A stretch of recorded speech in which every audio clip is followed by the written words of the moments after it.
ستاسو ټولو او ډاکټر ذاکر نایک دی ماښام په خیر وي. زه غواړم د انسانیت په اړه وغږیږم. مهرباني وکړئ ستاسو نوم څه دی؟ زما نوم چراغ دی او مهرباني وکړئ زما د دین پوښتنه مه کوئ. ډاکټر ذاکر نایک، څرنګه چې ته په یو مسلمانه کورنۍ کې پیدا شوی نو ځکه ته اسلام ته بلنه کوې. که چیرې ته په هندو مذهبي کورنۍ کې پیدا شوی وای نو نن به تا خلک هندویزم ته رابلل.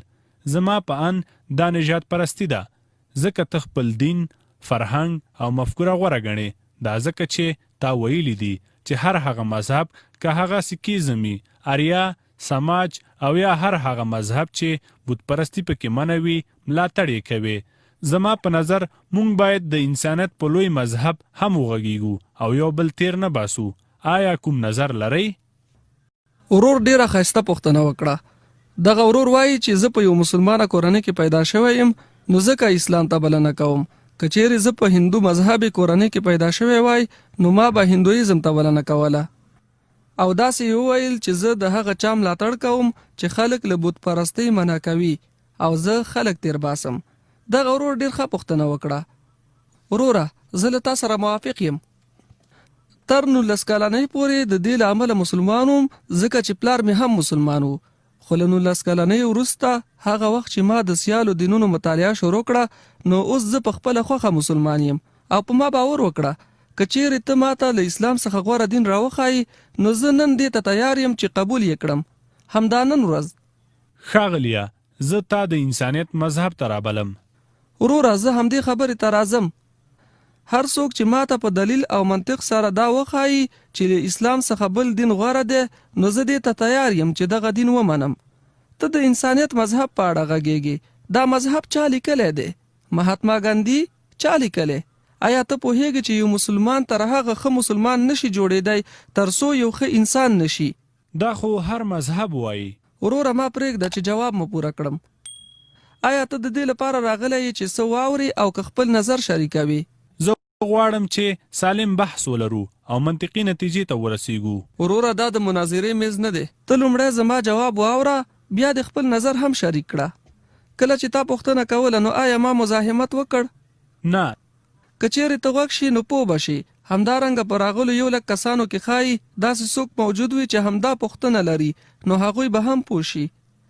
زه یو میډیکل ډاکټر یم. یو شخص نشي کولی چې په یو وخت کې په 2 مختلفو شیانو تمرکز وکړي. جواب واوره، وروسته له جوابه کوم مشکل نشته. هغه څه مهم دي چې باید ته پرې پوه شي. ته د انسانیت په اړه غږیږي. لومړی تا وویل چې زما د مذهب پوښتنه مه کوئ، خو بیا دې وویل چې زه د انسانیت مذهب ته تبلیغ کوم. لومړی زه وشرمېدم چې ته ځان معرفي کړې. ته د انسانیت په اړه خبرې کوي. زه یوه پوښتنه کوم، دا د انسانیت مذهب چا لیکلی دی؟ آیا د انسانیت په نوم کوم کتاب شته؟ زه دا وایم چې مسلمان تر هغه یو ښه مسلمان نشي کېدی تر څو یو ښه انسان نشي.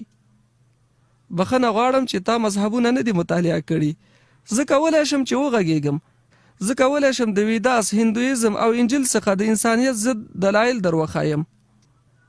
زه نه غواړم چې په کوم مذهب باندې انتقاد وکړم. که تا د مذهبونو مطالعه نه وي کړي نو مهرباني وکړه چې د هغه څه په اړه مه غږیږه چې نه پرې پوهیږي. ته د سیالو مذهبونو متعلم نه یې نو د هغه څه په اړه نظر مه ورکوه چې خپله پرې نه پوهیږي. زه کولی شم په انجیل کې درته داسې آیاتونه وښایم چې د انسانیت ضد دي. زه تا ته چیلنج درکوم چې په قرآن کریم کې یو آیات پیدا کړه یا د رسول الله صلی الله علیه وسلم په احادیثو کې داسې څه پیدا کړه چې د انسانیت په ضد وي.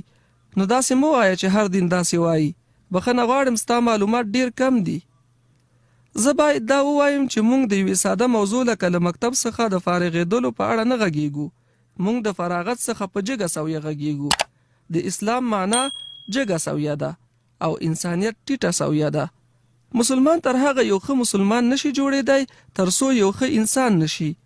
زه تا ته چیلنج درکوم چې په اسلام کې یو څه پیدا کړه چې د انسانیت په ضد وي. دا مهمه نه ده چې ته د دې منطق په ریښه خبر یې چې اسلام ولې دا تدریسوي، ځکه چې ښایي ته داسې فکر وکړې چې اسلام د انسانیت ضد دی.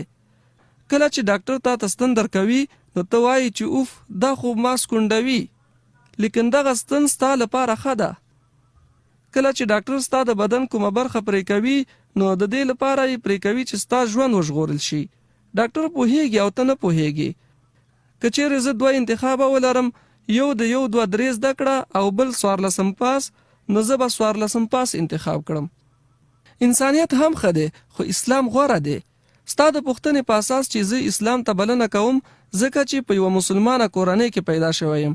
زه تا ته وایم او دا چیلنج درکوم، که چیرې ما ته څوک کوم بل دین راوښایي، ما ډیر دینونه مطالعه کړي دي، خو زه فکر کوم چې اسلام د انسانیت او د انسانیت د حل لپاره تر ټولو غوره دین دی.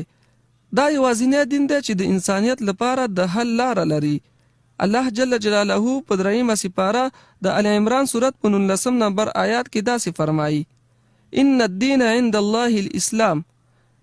یوازینی دین چې د الله جل جلاله په نزد د منلو وړ دی هغه اسلام دی.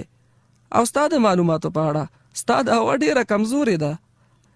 آیا ته پوهیږې چې د نړۍ په مختلفو برخو کې له 10 مشهور علماو او د اسلام له دعوتګرانو څخه له 10 زیات پکې داسې دي چې په مسلمانه کورنۍ کې نه دي زیږیدلي خو اسلام ته تبلیغ کوي؟ آیا ته دوی پیژنې؟ زه غواړم چې له تاسو څخه وپوښتم چې آیا ته دوی پیژنې؟ له 10 زیات یې د سټیج له لارې اسلام ته تبلیغ کوي چې له 10 څخه زیات په مسلمانه کورنۍ کې نه دي زیږیدلي. آیا ته دوی پیژنې؟ ښاغلیه، شاید چې وي. زه له تاسو څخه پوښتنه کوم چې آیا ته یې پیژنې؟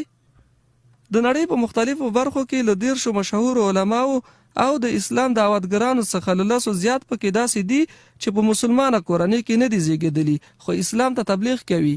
له 10 زیات د امریکا دي، 4 د کاناډا څخه دي او یو څه له انګلستان څخه، سعودي عربستان، مالیزیا، سومالیا، اماراتو او له سودان څخه دي چې له 10 څخه زیات په مسلمانه کورنۍ کې نه دي زیږیدلي.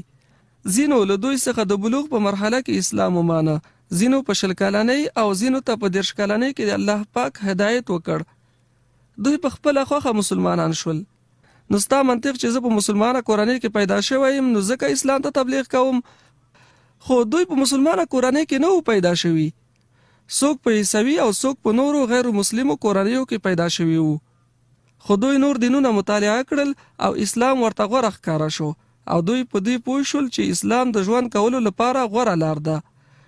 زه له تاسو څخه دا غوښتنه کوم چې اسلام او انسانیت دواړه مطالعه کړه او په اسلام کې د انسانیت ضد نقاط پیدا کړه او بیا دې ته راشه چې کوم دین غوره دی. زه ستاسو د دین پوښتنه نه کوم، زه له تاسو څخه غواړم چې غوره او بهترین دین ومنه.